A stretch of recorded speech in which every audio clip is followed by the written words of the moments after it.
Κοιτάξτε τι ωραία πίτα κάνει η γιαγιά μου. Πολύ ωραία.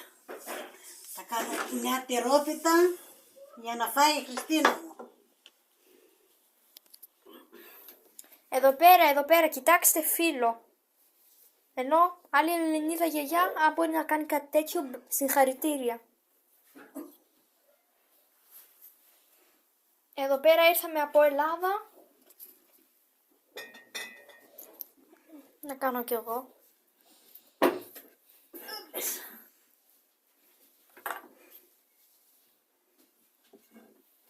Και παίρνουμε το φίλο μας.